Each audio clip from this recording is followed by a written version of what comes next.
And guess what? We in the media, we have a role to play too. We need to be calling out caustic rhetoric when it's there, and not fighting back with caustic rhetoric. Whataboutism is among the worst instincts of partisans on both sides. When somebody says this, they say, well, what about that? That's not the issue. Hopefully everybody is looking in the mirror tonight. People in the establishment's jaws are hanging off their faces. Nobody 6 months ago thought we'd be sitting here with Bernie Sanders on his way to the nomination. He's on his way to the nomination. Now something can happen to stop him. They're going to kill him. Somebody might have some marbles to throw on the stairs or banana peel. They better find it. Money? They better find it, because this guy is off and running. I do find it fascinating that racist liberal whites seem to love them some Bernie Sanders consistently, and always have a problem with any person of color who doesn't want to follow with the orthodoxy of their Lord and Savior Bernie Sanders.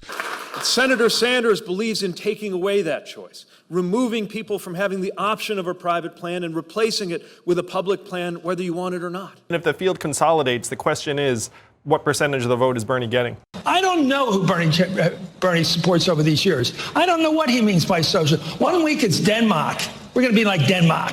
Okay, that's harmless. That's basically a capitalist country with a lot of good social welfare programs. Denmark is harmless. He's pretty clearly in the Denmark category, yeah. Are you sure? How do you know? Did he tell you that? But that is different from Senator Sanders' vision of capitalism as the root of all evil, that would go beyond reform and reorder the economy in ways that most Democrats, not to mention most Americans, don't support. I also think a lot of people were intimidated by the trawlers and all. And the reason I didn't care, I grew up with people throwing things at us, calling us names in marches. And I think that if you're going to be intimidated, you ought not be the head of the party. You ought not be sitting in a seat. If you can't go up against trawlers on social media, you ought not be running for president.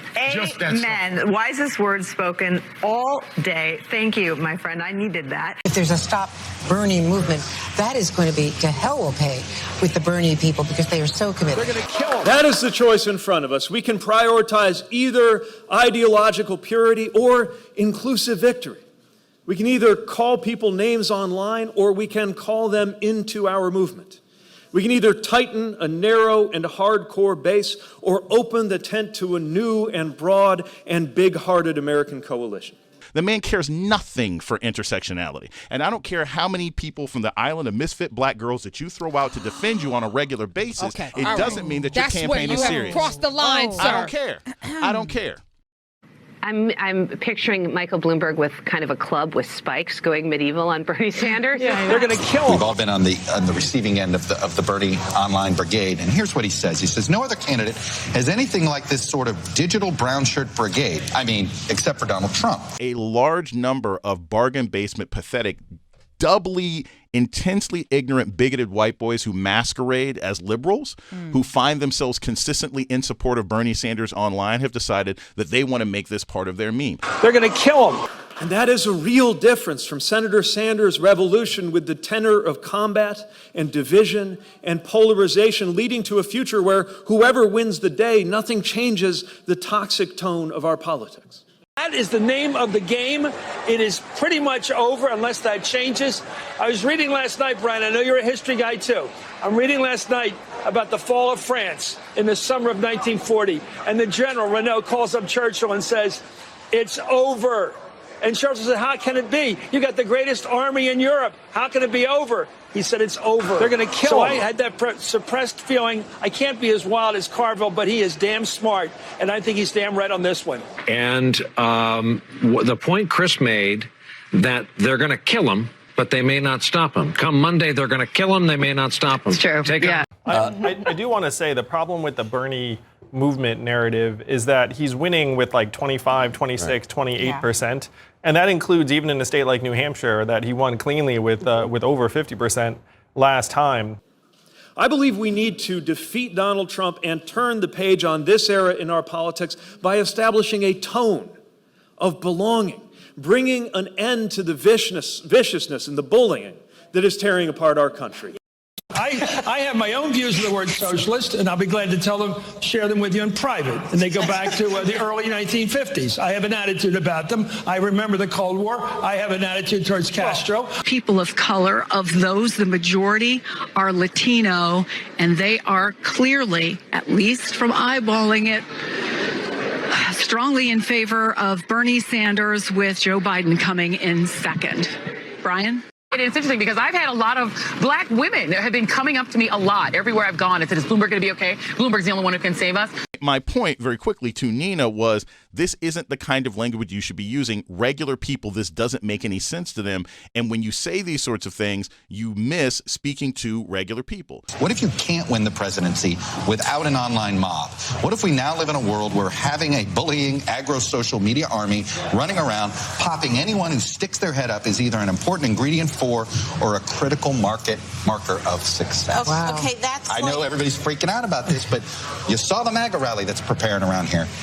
There are people coming from 3 or 4 states on that. That's real, and that is this is like Bernie. They're going to kill him. We haven't seen a campaign yet where video of him praising the other version, right, which is Castro, has been used. Well, but that will be used. That's a question we of haven't seen how that plays. Of how what the effect that has. Well, what does he think of Castro? That's a great question. What did you think of Fidelismo? We all thought he was great when he first. I thought he was cheering like mad for him when he first went in, and then he became a communist and started shooting every one of his enemies. Okay, hold those thoughts on the Cuban Revolution. I have to go back to the spin rate. They're going to kill him.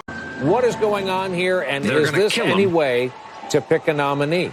They're going to kill him. Well, I don't think so, but it is the way we're picking this one, and it looks like Bernie Sanders is hard to beat right now. Come Monday, they're going to kill him. They may not stop him. It's true. Yeah. Like that were to happen at the convention. Oh my God, you're already signed. They're going to kill him. Yeah, deep. If I want to talk about oligarchs, They're gonna George kill Soros, Bill Gates, Tyler Perry, okay, Oprah Winfrey, these people are oligarchs. Definition of an oligarch is someone who's extremely wealthy that uses that wealth and power to influence government and policy. All of these people. Papa John is an oligarch. Including Bernie Sanders. They're going to kill him. Sanders, who's also a millionaire. Which people like to say, let's let the voters decide. Well, let's not let the voters decide. Let's assume they're going to do what they're going to do. Bernie wins out here. Well, what is the party? The party's voters these days. There's no smoky back room where these decisions are made. And it is different from Senator Sanders' willingness to ignore or dismiss or even attack the very Democrats that we absolutely must send to Capitol Hill. I get the feeling that this race lacks somebody, and I don't know whether it's Sherrod Brown or who's not running. That's Andrew Cuomo. I don't know. I mean, you got to remember though, these voters wanted less candidates running, not more candidates running, and these are the candidates. I'm talking about contenders. but voters. I'm sorry about the. If the party doesn't come together, come to grips with the fact that they have a front runner that many of them might find limiting, then in his words, he doesn't know the party. That I welcome the hatred of the elites because I am standing up for you. So cry me a river for the wealthy people in this country. I mean, you work for a candidate who's part of the 1%. I have no problem with criticizing the system. The system that allows Mike Bloomberg to make all the money that he makes, the system that allows him to buy what he wants to buy, the system that allows him to buy himself into the administration and buy himself into the debates is a problem. But to call him an oligarch, I think, is a misnomer in this environment. And again, you're working for somebody who's part of the 1%. Do you call him an oligarch? No, you don't. Share them with you in private, and they go back to the early 1950s. I have an attitude about them. I remember the Cold War. I have an attitude towards Castro. I believe if Castro and the Reds had won the Cold War, there would have been executions in Central Park, and I might have been one of the ones getting executed. But people like winners in general. Like a lot of people are looking up being like, oh, man, I'm starting to warm up to this guy. Just because after you start putting up a bunch of number ones next to your name, that's true. you start looking better. They're going to kill him.